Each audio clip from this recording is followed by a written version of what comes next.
They want you locked in your home without God and alone. Don't want you looking up Dr. Sebi and Robert Malone. The truth blocked on your phones. They call the shots from their throne. These politicians and these doctors, they are not in control. Jimmy, uncover the face that the Lord created so it can be seen. Tired of the fake trending all over the place. We just want to be free. There's no fear with faith is praising, still we're hiding underneath all the passive threats and trauma that came from this tyranny. We won't bow down to the golden cow and do as it pleases. We don't care what they say, it's God over the government. Won't have it any other way, it's God over the government. And we just don't understand how they put their faith in man. We don't care what they say, it's God over the government. God over government, lies that they covering, innocent suffering. Won't let our freedom just crumble or disappear without a fight and a struggle. They want us so sick and don't want you recovering. Want you depressed and addicted, the pills that they're giving. Not trusting decisions of these politicians. Right or left wing, it's not really that different. But fashion in prison, they want you dependent on them, it's a sickness. Well, God is my witness, I don't need permission. They causing division through our television. They coming for children and all our traditions. So get ammunition, prepare for the war. The revolution is in store. I'm waiting for them at my door, removing our freedoms to force, of course. Judgment day is more important than court. I feel this deep in my bones and my core. I'm going hard till our freedom restored, or until they put me up in the floor. We don't care what they say, it's God over the government. Won't have it any other way, it's God over the government. And we just don't understand how they put their faith in man. We don't care what they say, it's God over the government. Hey, a patient that's cured is a customer loss. People still buy and let the Holocaust happen in front of their eyes while people just die. Stop dominating these laws. Hey, government wanna replace all the parents. We cannot let them go tear us apart. Whether this all is apparent or not, don't care if these Karens are caring or not. We gon' be one nation gone under. If we not one nation under God, bringing the people together through music. Me and Jimmy never gonna stop. I ain't trusting no CNN, MSNBC, and no Fox. Hey, all get funded from the same people trying to keep us all in that box. Hey, I ain't doing this for money, I ain't doing this for no props. We gotta start holding politicians accountable, and that's one. We don't care what they say, it's God over the government. Won't have it any other way, it's God over the government. And we just don't understand how they put their faith in man. We don't care what they say, it's God over the government. If we're not one nation under God, then we will be one nation going under. We won't get our freedom back comply. So parents, please protect your sons and daughters. We don't care what they say, it's God over the government. Won't have it any other way, it's God over the government. And we just don't understand how they put their faith in man. We don't care what they say, it's God over the government.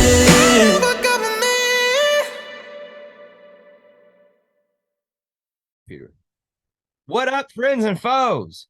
It's time for another episode of That Dude Cast. I don't even know what we're going to title this one. We've been fiddling with some things, working through our limitations, and we have figured out how to share videos where you can get the sound. Because when we shot episode 10, Chasing Squirrels, we played some music for you, and then we realized, man, that music did not come through.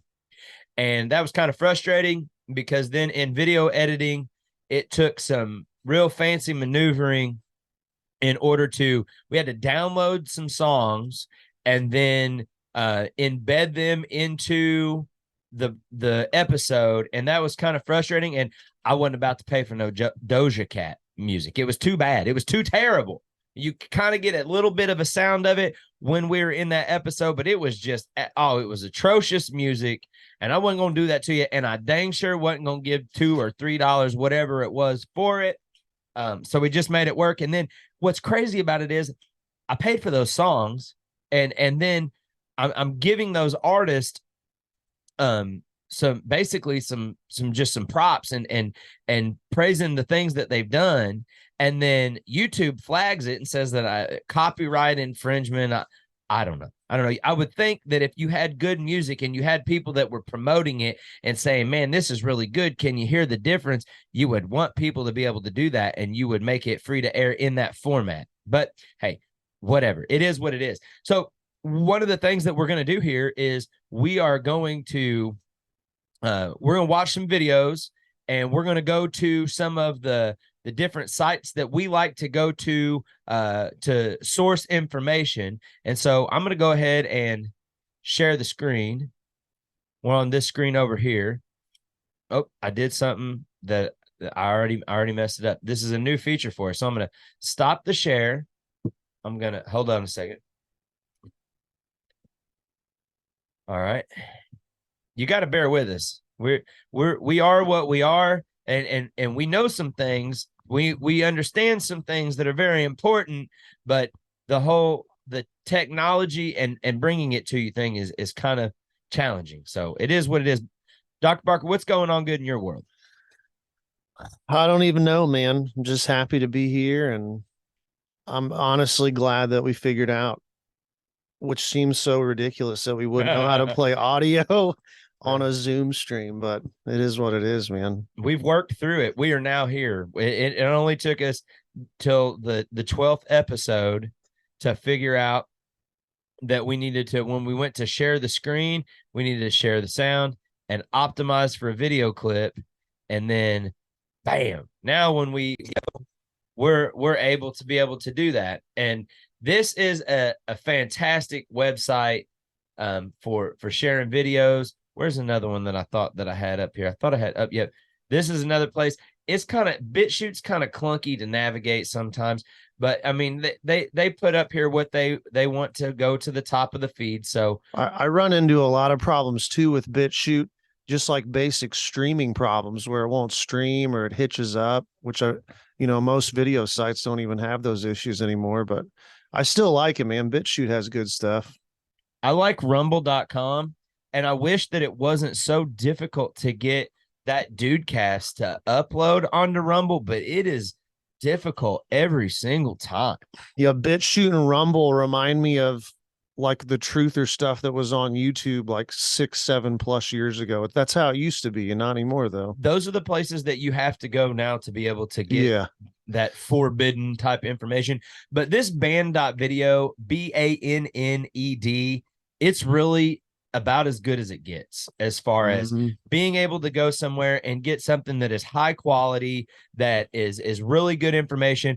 They share replays of the Alex Jones Show and the War Room and the American Journal, and there's places where I've called and I've spoke on these programs before, and you can go back in the archive, and I don't remember the specific dates, but I've recorded on those, and then I've shared those on YouTube and different places like that, weighing in on things like the debate and trying to get certain ideas injected into public consciousness. One of those ideas being that we need a legit Team America to come to the forefront and say, this is our whole cabinet.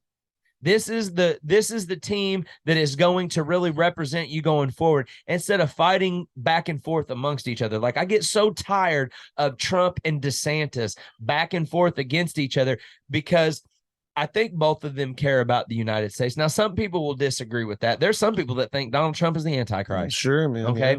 Yeah. And I've seen some things that have been said about him that really caused me to have some questions as to his overall discernment and motives. Yeah. But if imagine this, imagine if people could put egos aside, and that you have Ron DeSantis as president, Vivek Ramaswamy as vice president, Donald Trump as Secretary of State, Josh Hawley as the Attorney General. I mean, we're cooking.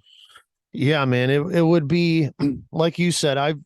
I think anyone who's into the truther movement type stuff, would be lying if they said they haven't seen some things like with Trump in particular that make you kind of scratch your head and be like, well, is he really what he says he is? But I don't know what the answer is, man. This kind of stuff really frustrates me because at the end of the day, like you said, you just want something that's good and that works. And I hate to say it's like picking the lesser of two evils, but it does kind of seem that way sometimes. You know what I mean? Well, I see that the system is really pushing hard on Nikki Haley. They tried DeSantis, and sometimes I feel like the system doesn't like DeSantis. Sometimes I feel like, man, there's some questionable connections that are there. And I feel like they tried to get the people to buy into DeSantis as an alternative to Donald Trump, but the people just weren't really buying into that. People really are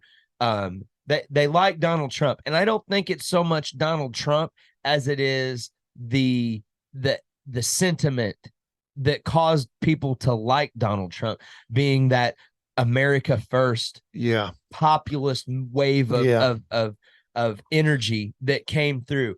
And so the problem with Ron DeSantis is he just seems so plastic sometimes. He doesn't come off as authentic. The only person that I see in the debates that comes off authentic is Vivek Ramaswamy. And it's sad that people are judging Vivek Ramaswamy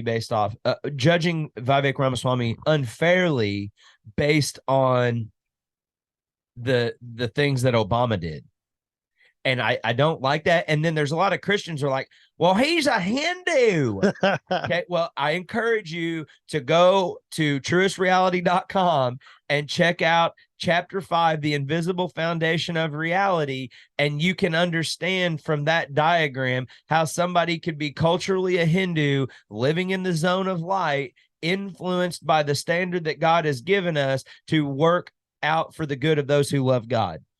And at this point, I know that it's sad that it is what it is. Well, it's no secret too, man. Like the Lord throughout scripture will use people, you know, that are at one time not Christians, and he'll bring them into the fold. And it's hard to say what might happen, you know. Constantine. Yeah. I mean, and I know that this is back predating Christ, but Nebuchadnezzar. Yeah, right. exactly. And so all the things we've been I've been trying to get through the book of Daniel. At nighttime when my day's over, I've just been putting it on YouTube and looking up different books of the Bible. And then last night I found the full movie was on YouTube about the book of Daniel. Oh, is there a movie? So yeah, it's real nice. It's done by PureFlix. And so I was trying to watch through that, and I fell asleep. That might be, I don't know if it's that or the book of Revelation, but I absolutely adore the book of Daniel, man. Like the visions that he has and the explanations and just the boldness that he it's had, incredible, man. To stand up. Like, I mean, he's facing the death whenever Nebuchadnezzar had a dream, and he's saying, hey, somebody's going to tell me how to interpret this. And no, I ain't even going to tell you what the dream was. Right. And if you can't do it, all of you people that claim to be wise are dead. All you sorcerers, all you magicians, whatever. And then he's like, hey, I just need some time. And he's like, you have till dawn. Okay. And so he comes back and he tells him everything. And he's like, oh, we're elevating your status. And then people, they get into Nebuchadnezzar's ear, and they get him to, you know, hey, let's erect this big monument of gold. I think it was like 90-foot monument of gold that everybody was supposed to bow down and worship. And then old Shadrach, Meshach, Abednego, and Daniel, they were like, nah, we ain't gonna do that. And it like something that I really have gained out of that book over the years is a big lesson I get out of that book for me personally is you can be around a bunch of non-believers, even like heathen pagans and just people that are completely rebellious and filled with sin and just doing awful things, burning their children in the fire and all that stuff. You can be around that, and God can still give you favor amongst those people. You know what I mean? Like you can be surrounded by hostility and people that don't like you and don't like God, and he can bring you to the forefront of all that and can cause you to rise in the ranks, even in a society like that, which is super encouraging, man, because sometimes I'm not saying it feels like how Daniel would have felt back then, definitely not, but you do sometimes feel isolated and like there's not a lot of people around you that you can relate to, you know? Well, it's just, we talk about this relationship with light and darkness. And at points where things get dark or things take turns for the worst, whenever a person is in right standing with God, the ideological impact of having right standing with God and having ourselves open to being a vessel the Holy Spirit can work through, it's going to impact the decisions that we make. It's going to impact our levels of confidence. Obviously, it's going to impact our perceptions of reality. And so we are going to stand out in those times that are trying, because we recognize the stability God has given us, and we see things beyond this temporary finite state of existence. Yeah, right. But it is really, it's incredible, man, because like I was saying, I think even years later, after Nebuchadnezzar had ceased to be, he was no longer king, he wasn't alive. I can't remember which one it is. You might remember because you've been looking at it recently, but it's either Darius or Darius or Belshazzar, Cyrus? maybe King Cyrus. But like it talks about how Daniel's old, you know, and he's sort of like not involved quite as much in the political arena as he was when he was a younger man. And they sort of that's the one with the handwriting on the wall, and they sort of like call him out of retirement, you know, and bring him up to the king and ask him, hey, you know, we heard you did this for the previous kings, we need an answer. And it's just cool to know that like God will always create a situation and an environment for you where you can thrive. Like even, I mean, he was in captivity, man. When you stay faithful. Yeah, right. When you And follow him, even yeah. and that was one of the things that Nebuchadnezzar really liked about Daniel and his amigos. He's uncompromising, man. Well, he is, but he also, like, the Spirit of God imparted onto him that, like, enjoy the abundance of the land. Yeah. Like make a way for yourself as the society that you live in provides for you to be able to Yeah. provide for yourself. Make it work for you. Right. You So know, you don't, but that's the thing, is that, like, when your mindset is seek first the kingdom of God and right standing with God, everything else takes care of itself. That's how God leads us and guides us and directs us, is in the way that we perceive the world around us and the choices that we make. Then it allows us to be able to proceed in a manner that doesn't compromise our belief. yeah, right. Like you can have both. And I think a lot of people don't understand that. Like you can carry on in the name of the Lord and follow his ways and have things that you need and want from the world, you know, to your benefit. The sad thing is there are too few people who are really aiming to be in right standing with God and standing on that foundation, then proceeding to enjoy the bounty that God has made available to us. There's too many people that just kind of take that for granted. Yep. And they appreciate the blessings that God has made available. But then really, if you get down to it, they're doing things that, if they were really pursuing right standing with God, would be in conflict with their conscience. Yeah, exactly. And this is one of the things I recently had a engagement online where I shared a meme, and it's not that I fully agreed with the meme. The meme involved that the billionaire class essentially exploits labor, and different businessmen that I know, they had problems with that. And then they were kind of becoming billionaire apologists in the sense of, oh, well, they're good. I know a couple billionaires and they're good people and this and that and whatever. And my thing is that there are some very wealthy people who have enjoyed the bounty of the land, who recognize that things are not going in a good direction. They recognize that the social environment is deteriorating, but yet they're not stepping up to effectively address the issues at hand. And so my question is where are they at? Why are they not really effectively engaging? Why are they not getting people to rally around the things that made this nation what it was, so that they could accumulate the fortunes that they have accumulated. Why are they not, it seems like they give to charity and they are involved with certain things for tax deductions and warm fuzzy feelings in their heart about their goodness. But why are they not shifting their focus toward maintaining our national sovereignty if they're not ideologically compromised? Yeah, it certainly seems like that the type of people you're talking about, some of them, like you said, some of them may be very well informed and aware of what's going on, but it certainly seems that they are very reserved and guarded of their resources and what they're going to do, like even as far as publicly, or like, even on social media, speaking out about what's going on and what the problems are. But I don't know, man. Some of that's just, we've talked about this, I know, in previous episodes, but it's just a lot of it has to do with they don't want to, they want to go along with the world, and they want to keep a conformity with the world, because whether they know it or not, they view that as the source of their abundance. It's not actually God in their mind. It's the world that's pumping all They're that up for seeking them. first the bounty of the It's land. the opposite. Yeah. And they're thanking God for it, but they're not really seeking God for it. They don't understand that in a lot of cases, they're just being used as decoys by the devil. And back to what you were saying about the hand on the wall, it was Belshazzar. So it was Belshazzar. You were right on that. That's what I thought. But so talking about the impact of being ideologically compromised, and when the dysfunction overwhelms the function, I'm going to read this article that I sent to you the other day. Members of Congress head for the exits, many citing dysfunction.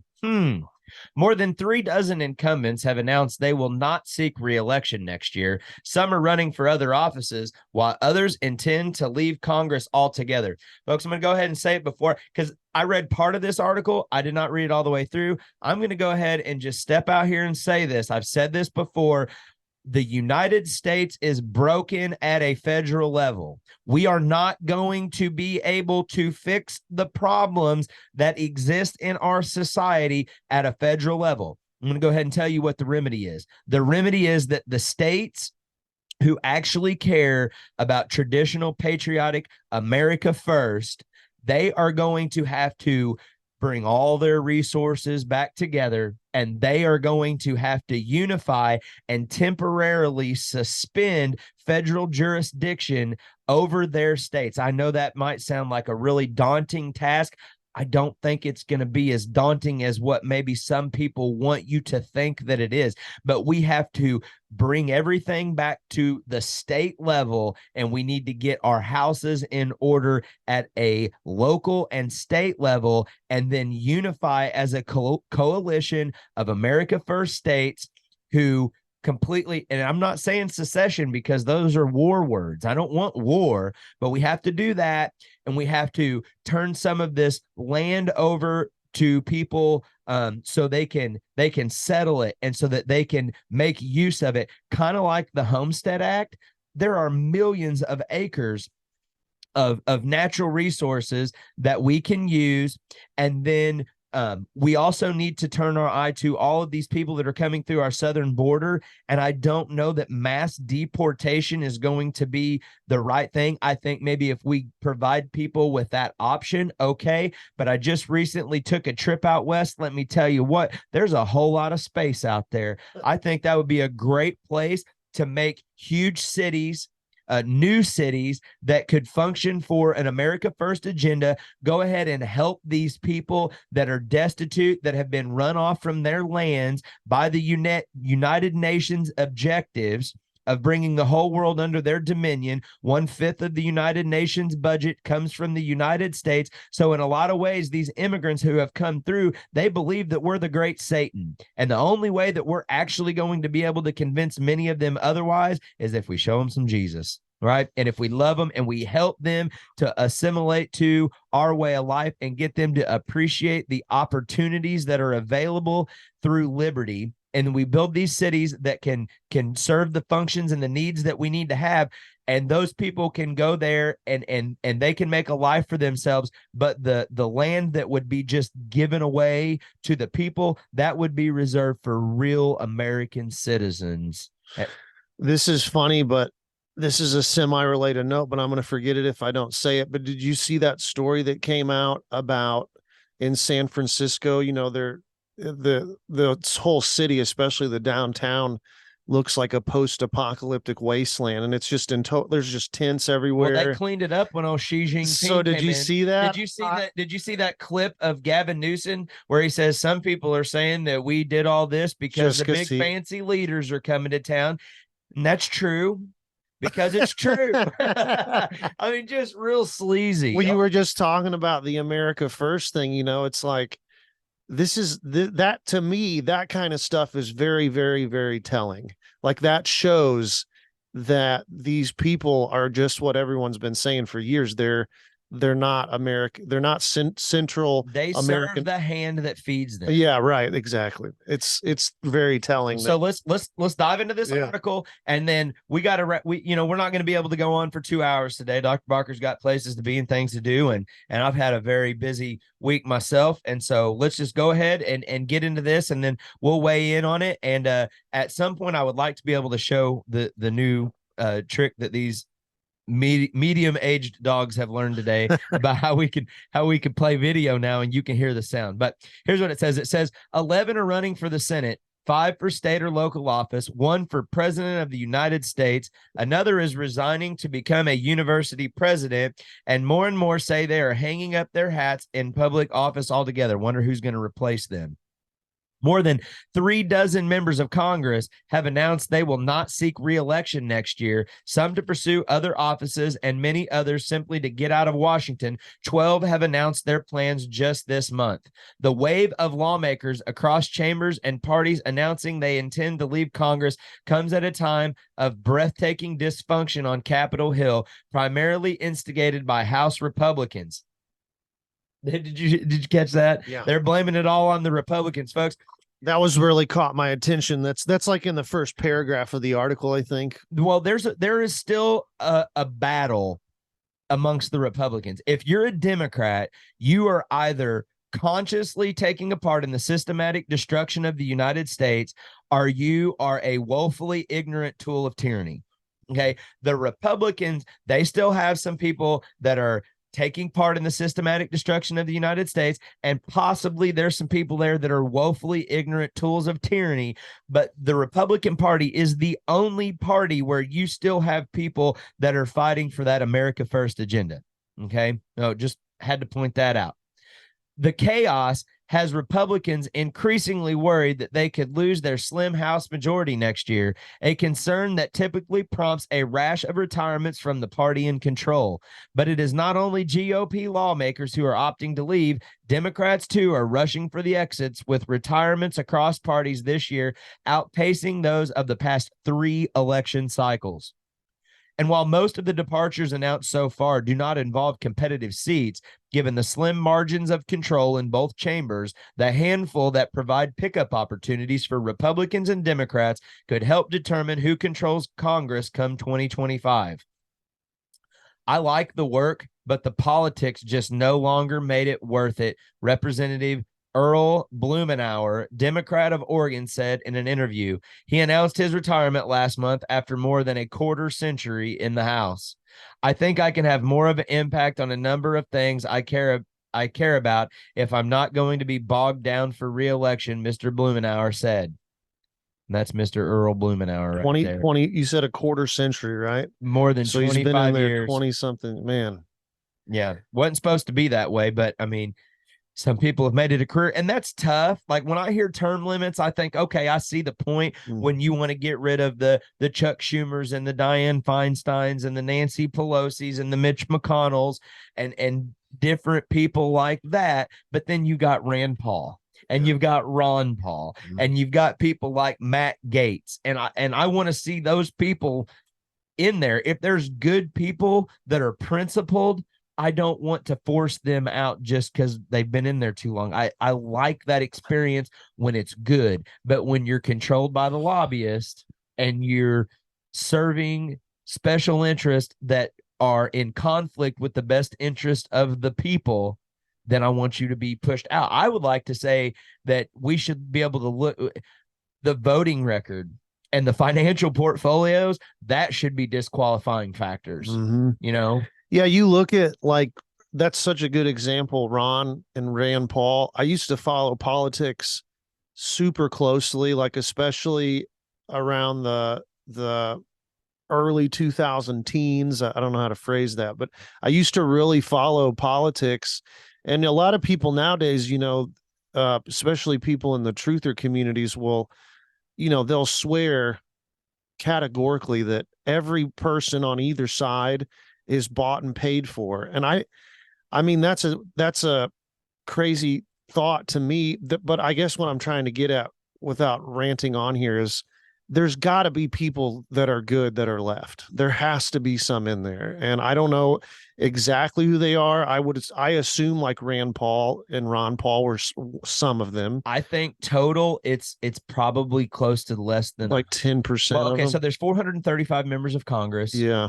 Or in the House. Yeah. And then you've obviously got 100 senators. Right. I would venture to say that we have, out of the 535, I would say less than 150. That sounds about right to me. Yeah, that would be my guess. And I think that is part of this war that we have that's waging culturally, and how the social engineering forces people to move ideologically compromised people move out of the cities. And where do they want to go? They want to go where it's better. Where is it better? It's the red states. Yeah. And it's just the general goodness of the area, because the people are just generally closer to the foundation of reality. And so then those ideologically compromised people come in and then they disrupt it. And so that's really what the system wants, is they want this war of attrition that is it's slow, it's methodical, it's not as noticed. And then the people just stay comfortable and they stay locked into la la land and bliss tardia, and they fail to recognize what is until it's too late. Because even though it's at such a late hour, and that we have probably less than 150 people at the federal level, speaking from members of Congress, that are actually looking out for the best interest of the people of this nation, that's still enough. Yeah. And if the people would actually just stand up and recognize that God's standard is the foundation of reality, and pursue right standing with God, and become aware of what is really going on in the world and how important it is to give God the reverence that God deserves, and to actually be consciously aware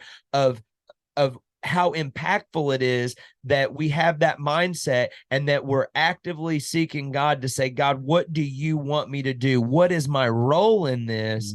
Then that lets the Holy Spirit work through it all. But that's not what we have going on today. Do you have a hard time? I have a hard time with this. Do you have a hard time understanding how people don't see that in the areas of this, just this country, but in the areas of this country, prime example would be the West Coast, like the different parts of California. But I don't understand how people can't see in those areas where they've rejected God, how those places are in utter turmoil and chaos, and what bad shape they're in. Do you think people really don't see it like that, or do you think they just ignore it? I think the people that have been most damaged by it are so debased that they're just focused on survival. Like living. Yeah. They're focused on survival, and for them, survival is feeding their addiction. Yeah. So, I mean, if you're addicted to heroin or fentanyl or meth, you're not thinking higher order thoughts. Yeah. You've been reduced to another animal of the field or the streets, so to speak. And then with 80% of the US dollars that have ever been being printed since April of 2020, the higher level managers of society, the corporate ladder, the people that are elevated on the corporate ladder, people that are in government positions, as long as they're getting paid, their base needs are met. They're still comfortable enough. They're not even really mindful of it. They're just enjoying their life. And so they don't even know that they're ignoring it. Yeah. I mean, those videos too, man, they break my heart where you see those people like in the streets of San Francisco and they're just destroyed, man. They're just standing there like zombies. They're Oh, like the yeah. Walking And Dead. we had a friend that was there that was in that for Oh 10 yeah, years. He Burbank. was oft in that environment, and He said God it brought was, him back. but he said he himself, he was there before it got to the point it is now. But I will never forget. I asked him like what was it like? And he was like got really serious, which he does. I don't normally see him doing. He's like, it was like hell on earth. And I was like, really? And he said, really, is the closest approximation Well, and to hell on earth. one of the crazy things that I remember he said is it just blows my mind is one of the gals that he was with out there. She was like, I miss you. I want to come and see you. I want to come and be with you. And he was just really wrestling with the fact that he didn't really want her to come out Yeah. here because the temptation Like draw him that back in. involved, Yeah. right? And so he anyway, he was just like, God, I don't know how to deal with this. I don't want to tell her no or whatever. But she was on her way out here to see him, and she died in a car wreck. I'll never forget that story, man. And so, man, he just had some incredible he has an incredible testimony today. God has completely redeemed him, and he's married and he has a family, and I'm so happy for him. Like sometimes I get sad because like we were going to the same church and I had him come with us to that church, and he's so like involved there that we just don't see much of him anymore. And my kids are like, man, I miss him, you know, I miss him coming over here and hanging out. Yeah. And I was like, you know, the thing is like I'm willing to sacrifice being able to see him the way that we did to see how happy he is And now, the success, and to know that he's locked in for life. Yeah. And so, you know, it is what it is. Like that's really what we're supposed to do is to love one another, to help people find ways to be into the fold, and then God's got it from there. So someday if we can get him on here, I just wanted to say there's people like pastors and Christians who talk about spiritual warfare, and you hear that word all the time, and I just want to say this. I never knew what spiritual warfare was until it happened to me in a big way, which I can talk about sometime. But there's been two people that I've ever met in my whole life that have understood what I'm talking about when I talk about spiritual warfare and what happened to me, and he's one of them. Patty's one of them. Right. Just incredible testimony, man. Like it felt like I was talking to myself. Right. And that's very rewarding, because when you're in that stuff, I think he would say the same thing. You feel extremely isolated and like no one would understand what you're talking about. You guys, like, I mean, you had experiences where you literally visibly triggered reactions from people where demons showed themselves. Oh, manifestations. Yeah. I've seen it since, but never like during that time, which we're kind of getting off track here, but it's fun to get into. Yeah. But his testimonies, it's incredible. We'll get him on here one day. But anyway, back to this article about how the dysfunction is overwhelming the function, folks.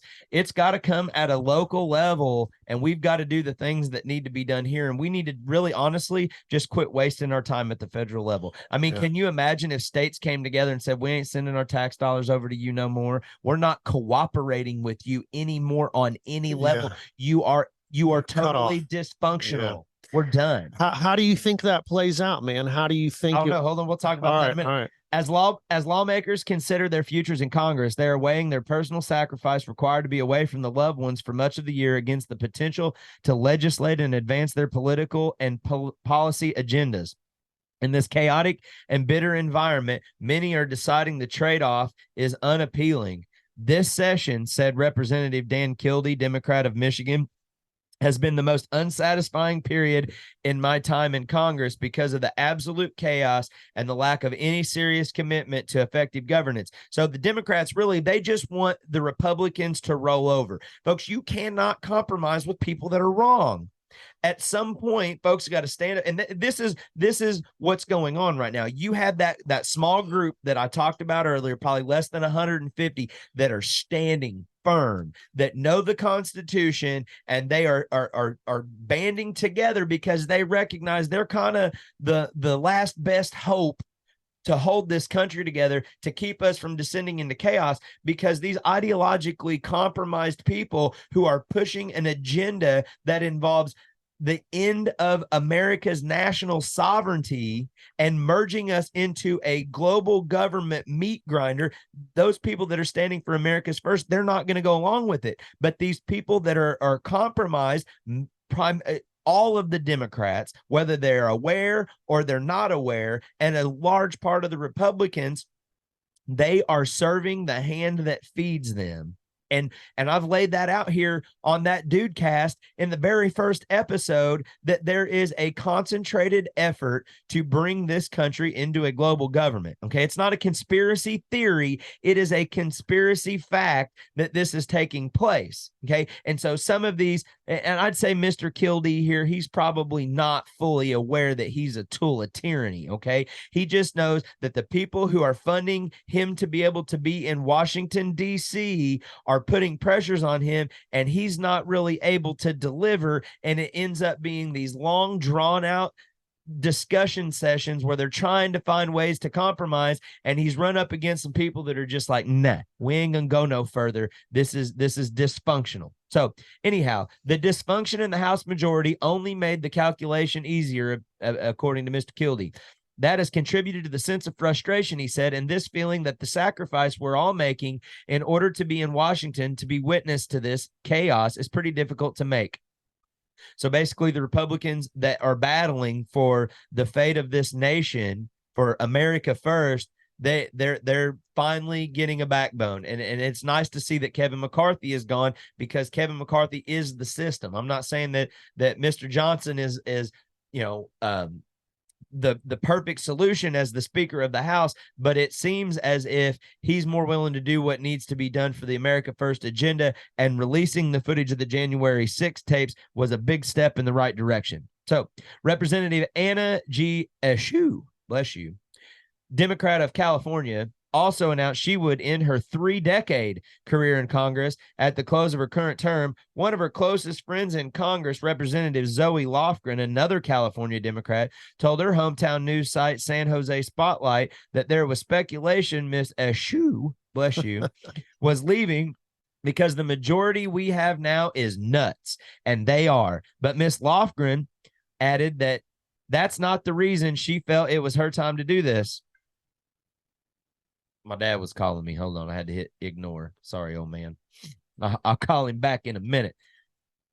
She felt it was her time to do this. Some House Republicans have reached the limits of their frustration with their own party. Representative Ken Buck, Republican of Colorado, announced he would not seek re-election after his dissatisfaction and sense of disconnect with the GOP had grown too great.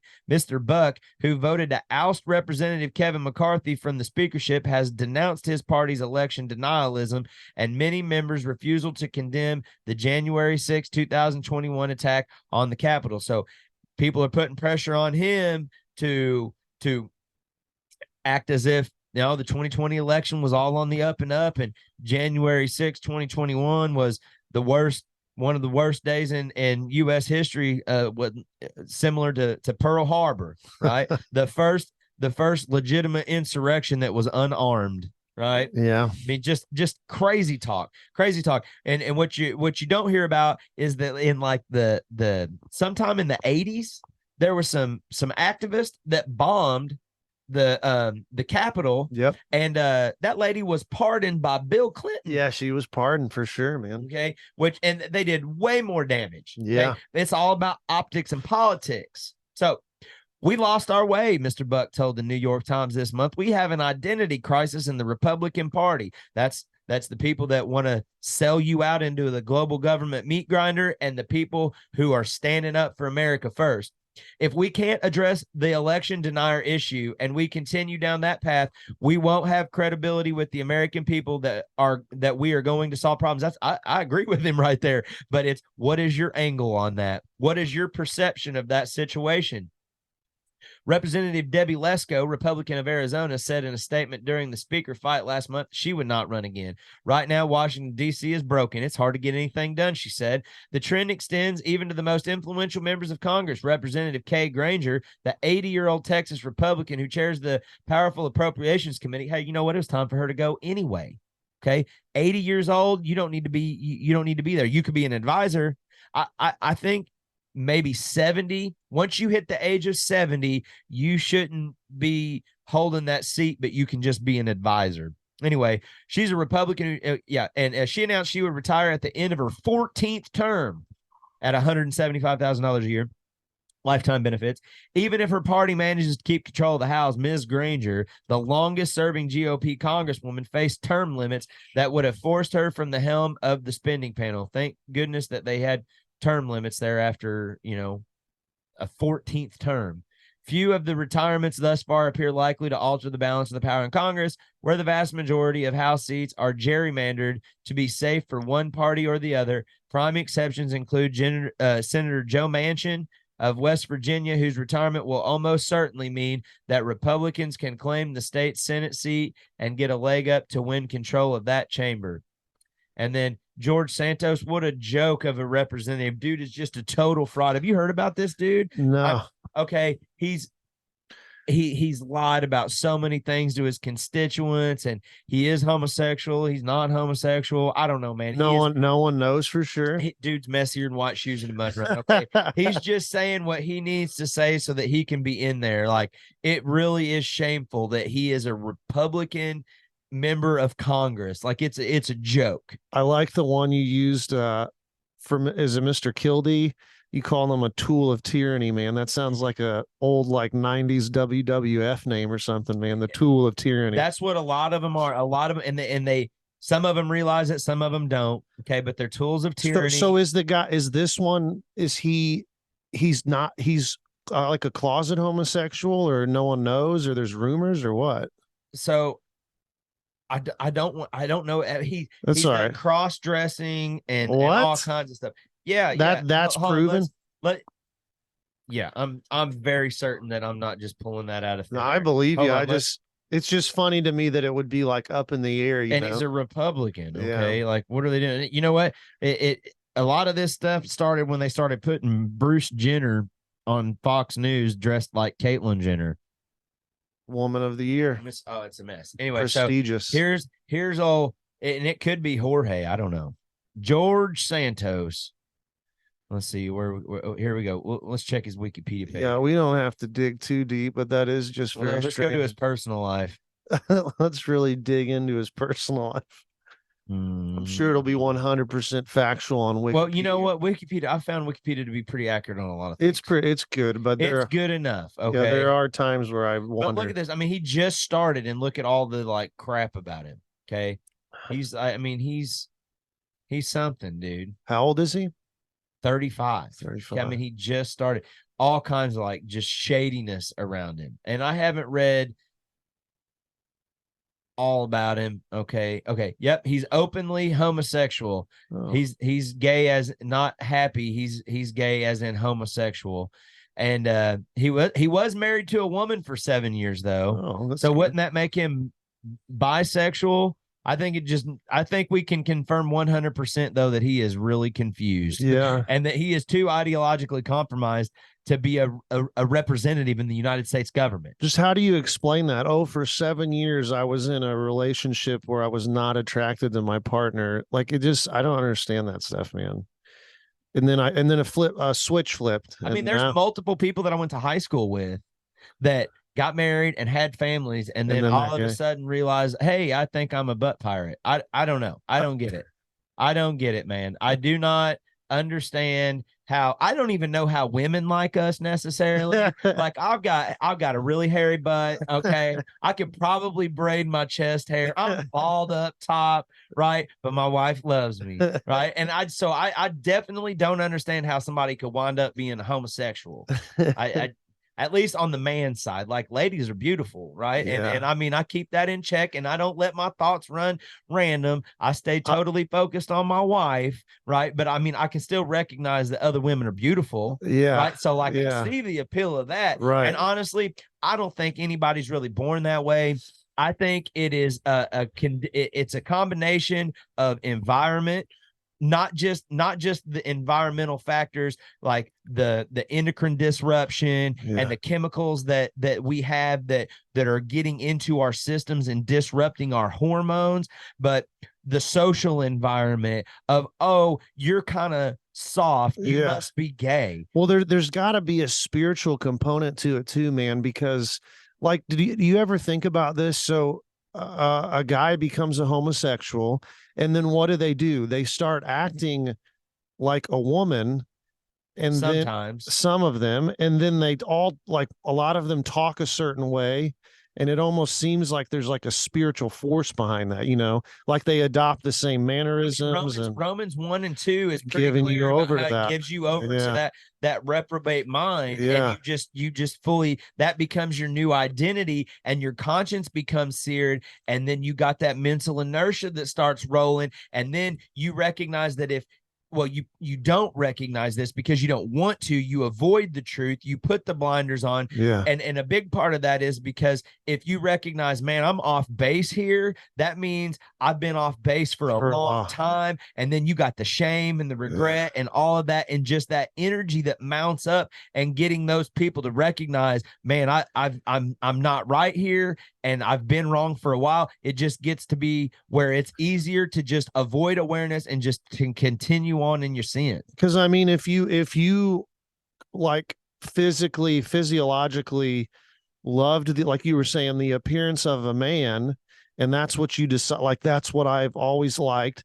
It's strange to me that then all of a sudden you would become like feminine and you would want to attract the, I don't know. It's backwards, weird. man. It's weird. It's very weird. It's very backwards. But like, so I can still appreciate a good looking man. Well, yeah, and I can still appreciate like a nice physique. Yeah. Somebody that's put in the time, like, daggum, like, all right, yeah, that's solid. I wish that I had that physique. But, but there's a lot that goes into that, right? Right. And so, not to the point where I'm jealous of it. Like, I'm pretty good with where I'm at. Like, I'm pretty daggum fit. I'm not normal. Yeah. I can do things most people can't do, and I would rather put my attention elsewhere, because it takes a lot of time to be able to get to that. And I've noticed that a lot of those people that are like that, they're really involved in that, and they neglect some other things that are more important. Yeah. And really, honestly, I feel like if it wasn't for all of the environmental factors, the things that we eat, just the way that the food supply is tainted, and all the different factors that are at play, it would be much easier for most men to be very fit. Yeah. Without having to spend all the time counting all of your macros, all your calories, and all of that, and going to the gym for 3 hours, and every other day, or however they end up doing it. We would just naturally be fit. I mean, you think about men from 100 years ago, they weren't going to the gym doing bodybuilding. Now, they didn't weigh as much on average as what we weighed now, but they were fit. Yeah, man. I read a study one time. I don't remember. I think this was when I was in college, or maybe like shortly after. And it was talking about the baseline levels of testosterone in men. I can't remember the exact number, but they were saying that studies indicated that just 150 years ago, the average man's testosterone was like, it was an absurd number, like 80 times higher. Wow. Or something like that. I don't know. I mean, it makes me wonder too, is that part of it? Is it an increase in estrogen in men because of the stuff we eat and all that? I think that's part of it. I think it's disrupting our hormonal balances, and that has a negative consequence. I just feel like if locally we would all just start sourcing our own food, and we would grow heirloom seeds and those type of crops and grass-fed beef, and just do it the way that it was done before, but go ahead and take advantage of the modern amenities for like farm implements and stuff like that, and preservation techniques and those things. If we would divert more attention to meeting those base needs that we have, that even animals have enough sense to be able to provide for themselves. But in a lot of ways, we've been founded in abundance. We've lost sight of just how close we are to living in chaos. And so a lot of people have been comfortable enough, they've lost sight of the ability to do those things. Yeah, what you're saying is so true, because it may have been that same study I was just saying, and I hesitate to say this because people listening are going to be like, what a load of shit. But I think it was the same study. They did studies on what exercises in particular increase testosterone production. The big one that I Hold think, on, let me guess. Is it leg work? so the big one was squat. Leg work was huge, but this is the crazy part. They did like alternative sort of real world exercises to see what would increase from baseline.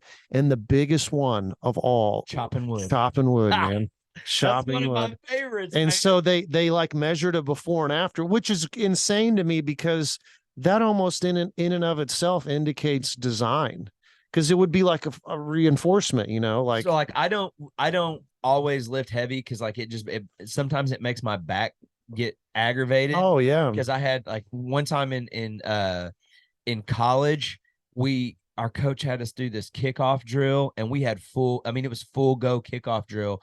And at the time I was like 210. I was squatting like over 5.5, cleaning like 335. Like, I was strong, I was fast, and I hit this other dude that was he was a little bit bigger than me, just as strong, and then another guy that was even stronger than me head on. And I hit both of them at the same time the first rep down. I was like, okay, like it was a collision. And then the next time I came down, me and dude hit, and it like jacked his shoulder up. And when I went to stand up, I couldn't really feel my legs. Like I could feel them, but like they wouldn't function. And so I said step, and I tried to step, and my legs stayed, and I fell over.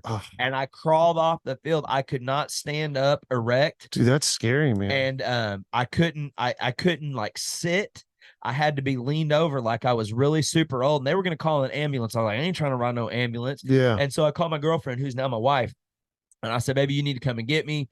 And she came and got me. They had to like carry me to the vehicle, and I had to lay the seats down in the back of the SUV and lay in the fetal position, because I could not tolerate sitting in a seat. And then when they went and did all the stuff on my back, they found that it was such a massive collision that it shut down my nervous system. And I compressed my bottom two vertebrae. And like it was smacked them together, dude, man. it was very painful. And so I try not to go super heavy on squats. I try to get like reps, and I do a lot of dumbbell squats and stuff like that. But like twice a week, I just get like the 40-pound dumbbells, and I just put them down and pick them up and press them. And pick them down and put them up and press them.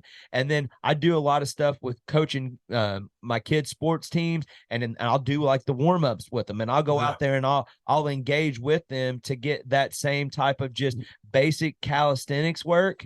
And man, my knees feel good, my back generally feels good, same. And I'm much more able than a lot of other people. That was the gist I got out of it, was like it's pre-programmed into our anatomy and physiology to do those things, and that there's almost like a reward system built in. You feel better. Everyone can say that, but like there's obviously the term runner's high or jogger's high, and yeah, when you lift, your overall well-being is increased. But I just found that fascinating, man, that these core sort of masculine exercises were actually shown to increase testosterone. Well, and to give another example, I go out, I don't even have a wood burning stove, but I have an axe, and I go out and I'll chop on wood, and man, it just makes your hands hard in your forearms. So I hadn't played softball in like 3 years. and somebody called me up and said, "Hey, can you fill in for tonight?" And I said, "All right, yeah, sure, I'll do that." Because my oldest boys, they were really wanting me to go play. They wanted to see me compete, whatever. And they're like, "Dad, you better hit a home run." I'm like, "Man, I ain't played in like 3 years." So we go out to the backyard and I have him toss me the heavy ball, and I'm hitting it just to kind of get my timing down. I go out there and I think it was my second at bat. I mean, just launched a laser, the only one of the game. Yeah, it's a good feeling. And so just by keeping myself fit, just because that's my job, to be able to keep my family safe and to be able to go and do things like drag my uncle's deer out of the woods from 250 yards deep. Right. It just, you don't have to necessarily spend so much time training it. It's just there. Yeah. It's a strange thing, man, because people will probably take this the wrong way and be like, so you're saying if you don't want to be gay, you have to squat and chop wood. But it's weird. What I was going to say is, though, there's a few gay guys that go to my gym, and that's another strange aspect of it. Let's not call them gay, because they ain't really happy. Well, they're homosexuals. Right. So these homosexual dudes go to my gym, and that's another thing I've noticed is a lot of them are very in shape, man. They're very, like, they lift. They skip leg day. They got big upper bodies and skip leg day. Some of them do, but some of them don't. Some of them get it. They're all in, like, on the lifting, man. That's wild, dude. Yeah. Because obviously their testosterone's probably pretty good. Yeah. So it just makes me wonder, like what's happened. And that's one of the things is there's so many ways that this can go wrong, folks. There's so many ways that you can go and find yourself in a mess, right? The Bible says that there are many ways that seem right to a man, but in the end, those ways lead to death. That's why it's so important to recognize the foundation of reality, because the ways it can all go wrong are the only limit to the ways it can go wrong is the right way. Mm-hmm. And God showed that to me, and it rings true every time, because as Gavin Newsom said, it's true because it's true. Right. But let me get through this article real quick, and then we're going to go show you a video at band.video. I'll show you one that I just think is very interesting. And so anyway, George Santos is leaving after the House Ethics Committee report found substantial evidence that he violated federal law. His exit will give Democrats a chance to reclaim the suburban Long Island seat he flipped to the GOP last year. Dean Phillips, Democrat of Minnesota, man, they sure focused on the Democrats, and then the Republican. One of the Republicans they focused on was old George Queer Santos. Okay, and then Representative Dean Phillips, Democrat of Minnesota, who last month announced a long shot bid to challenge President Biden for his party's nomination. I've never even heard of this dude. Said that this week he would step aside to focus on running for president. Ha ha ha. Anyway, all right, so. And then Bill Johnson, Republican of Ohio, he's going to become the president of Youngstown State University. And anyway, so basically the dysfunction is overwhelming the function in Congress, and we can see how that's impacting every level of our society, where the dysfunction is overwhelming the function. Let's see, what video should we watch? Let's do the Malaysian one. We want to watch them. I kind of want to see it just for myself. Okay. This is very interesting, folks. This is very, very interesting. So should we even try to explain it, create, or just, and to build, like, and the to backstory? have a family? Do it. Well, does he explain it? What do I got going on? And people point to the obvious. This is Harrison Smith. I Maybe mean, they're live. Right, reason why these things are happening. Things like inflation, extremely noticeable. I think this is live. Oh, you can't. So you can't play the clip. Well, no. I can play the clip. I just got to go back to. Oh, I follow you. Yeah, I guess if there's any, I would assume anyone who's watching this type of material would know about the Malaysian flight, wouldn't you? It's just way. The craziest thing. I almost said this earlier, but someone pointed this out to me. When did that originally happen? Probably like 2016, I think. So 2016, this happens. Someone pointed out to me that I tried to watch this show when I was younger and I could never get into it. I was talking to a buddy about this online a while ago, but it's the show called Lost. I don't know if you remember that show. Yeah, we watched that. But dude, that was the premise of the show. You ever think about that? I had not made that connection. So the plane said that. The plane mysteriously disappears. Well, it'll make more sense when we see the clip if no one's ever seen it. So no one at the time knew what had happened. There was all sorts of speculation. There was conspiracy theories that it had, like, what you might call like a Bermuda Triangle event where it just sort of disappeared like these planes do in the Bermuda Triangle. No one actually knew. There was, I remember there was theories that terrorists had commandeered the plane, you know, for some future purpose, and like people knew that.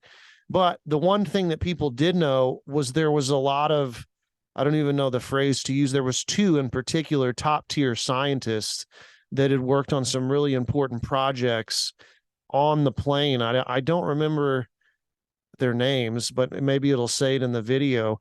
But yeah, this was like a huge mystery, and someone pointed out at the time, you realize that was the whole plot of the show Lost, was a major airliner goes missing, and these, now with this video it's even more eerie, because the plot of Lost was the plane traversed into this other dimension, and these people wound up on an island in this like alternative universe, which sort of brings us to this clip that we're trying to find. To get it to play, but yeah, basically now they're saying there's 3 or 4 different feeds of this airliner, and these little orbs come around it and sort of circle it, and then it just flashes out of existence. And then 23 people that were on that flight were really involved with like superconductors. Yeah. Okay. And can you explain to us a little bit about a superconductor, or is that something we're going to have to look up? We would have to look it up. I mean, my understanding is a superconductor, it's just something that, you know, can withstand extremely high temperature and transmit electricity or energy, I guess. I mean, I would probably read a definition over what I'm saying. Superconductivity is a set of physical properties observed in certain materials where electrical resistance vanishes, and magnetic fields are expelled from the material. Any material exhibiting these properties is a superconductor. Unlike an ordinary metallic conductor, whose resistance decreases gradually as its temperature is lowered, even down to near absolute zero, a superconductor has a characteristic critical temperature below which the resistance drops abruptly to zero. Which is fascinating too, because a lot of people have had theories in recent times about the quantum computing world. And I mean, the superconductor's role in quantum computing, I would imagine, must be extremely vital to how those things work. I mean, I think they claim that the rooms they keep those quantum computers in are like near the temperature of space. So have you seen this interview that Patrick Bet-David did with, I can't think of the guy's name off the top of my head, but he was like this contracted plumber that ended up working for Raytheon that was taken down to Antarctica? Oh yeah, I did see that. I did. You sent me that. They have like direct energy. Yeah, he stumbled across Antarctica, and they've got all this stuff that's like embedded into the ice, and that they've got these rooms down there with these huge server farms. That then they just like move the louvers, and it's like negative 80 degrees outside, and they use that to like cool the whole room. It would be a perfect place for it, man. And who's gonna see it? And like you have to have special permission to be able to even go down there. I was telling my dad, so a lot of people may remember this and some people may not, but years ago I saw this. Now this is going to be totally, anyone could just say, well, this is just your memory, like who knows if it's true. I remember seeing this tweet because around the time John Kerry and all these heads of state were going down to the South Pole, down to Antarctica, and one of the people that went to Antarctica was Buzz Aldrin. Malaysia Airlines Flight 370 disappeared on March 8th, 2014. On May 19th, about 9 weeks later, a leaked video was published to YouTube by a third party who claimed to have received it on March 12th. The video shows what appears to be a jet airliner on fire, being trailed by 3 spiraling orbs. Eventually, the 3 orbs change to a vertical pattern and disappear in a flash with the airliner, leaving a dead-end trail of smoke in the sky. A month later, on June 12th, a second video was published to the same channel that showed the exact same event taken from a different viewpoint. These videos have been deleted from YouTube, but can still be found on archive.org. Ashton Forbes and his team have been researching these videos extensively and have provided exhaustive evidence that these videos are legitimate, including digital forensics verified by CGI professionals, eyewitnesses, and government data. Forbes and his team have successfully addressed all debunker claims and have listed them for all to see on X.com at JustXAshton. So far, nobody has been able to debunk this research.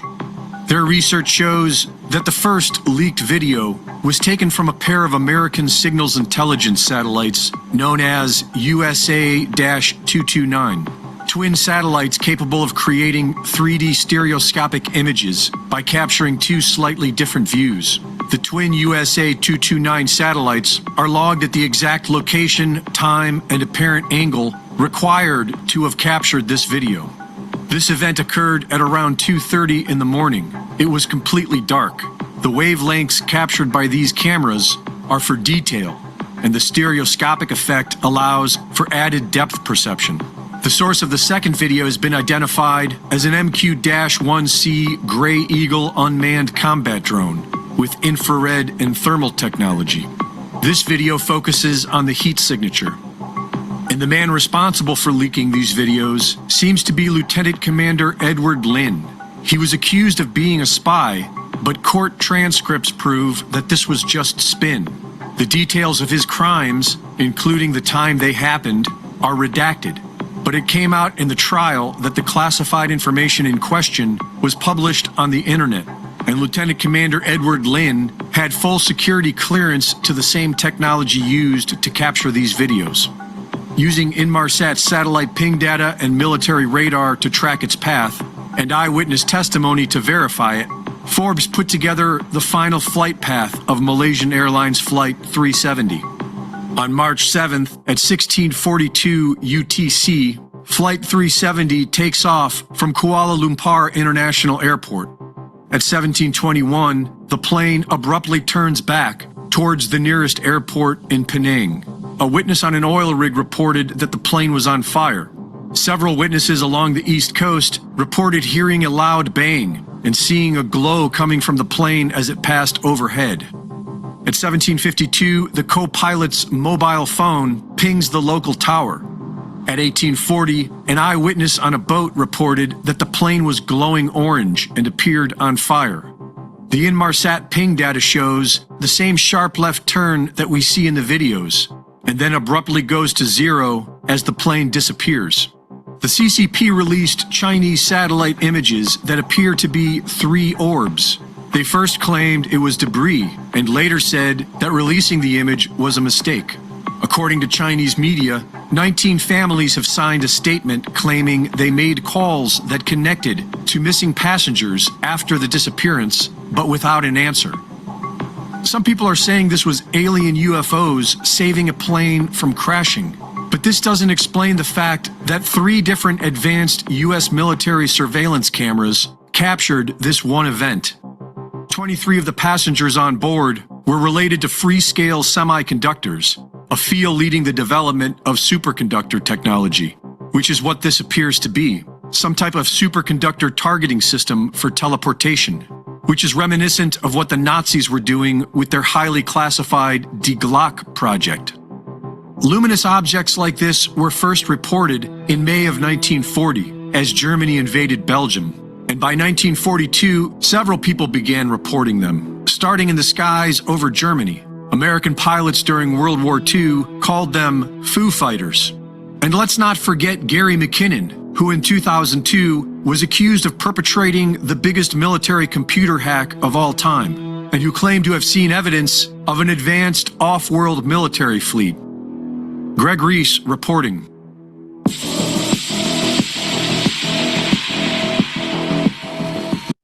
Yeah, like we were talking about when you and I, we started watching and we were testing the audio, but that thing with Gary McKinnon is fascinating, man, because he, like I said, I think he hacked into the DOD. He was just a British citizen. I don't know his whole background, but he got into it was either NASA or the DOD or both. I think it was the Department of Defense. He claimed he found like listings of Navy ships, but they didn't correspond to any actual ships that existed in the Navy. So he started digging deeper, and they were like they were listed as off-world ships, like not ships that would be in the ocean, ships that you would find in space. Folks, there's things that are going on in this world that really we are going to struggle to make sense of. There are things that are going to happen in the future that are going to rock people's world. Yep. Okay. If you do not recognize that God's standard establishes the foundation of reality, you are going to be manipulated and deceived into a trap, and the devil's going to come to try and claim your soul. Yeah, okay? That is the devil's goal. The devil's number one goal is to keep as many souls out of heaven as possible. That is Lucifer's number one objective. and he will do it through his main means, which is deception. So when these things that are coming, like Sean and I have talked about, I don't know what's going to pan out. I don't know exactly how it will pan out. But when they start announcing on the evening news that our space brethren, our alien friends from another star system have landed, or they're here, or we've made contact, Christians have got to like start thinking in terms of biblical truth and like, well, what might these things be actually? I mean, there's just not going to be any room for like, well, maybe what if they are our friends, or what if God, what if they're saved too? Like I've heard in recent times, they've asked the Pope, what would you do if aliens visited and landed on the planet? And he made some sort of statement like, well, I'd be the first to baptize them. Jesus Christ didn't die for off-world entities. He died for men here on this earth. And well, not just men. He's meaning mankind. Yeah, mankind, right. For right. humanity. Human beings, right. Right.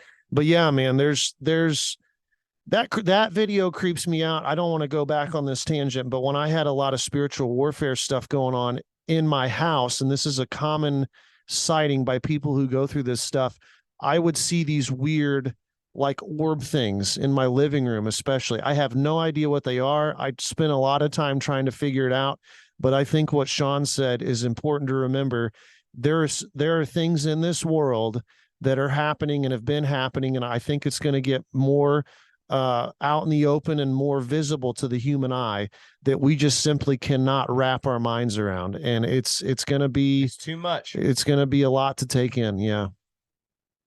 But at the end of the day, and at the end of this phase of existence for each and every one of us, God's standard remains. God is.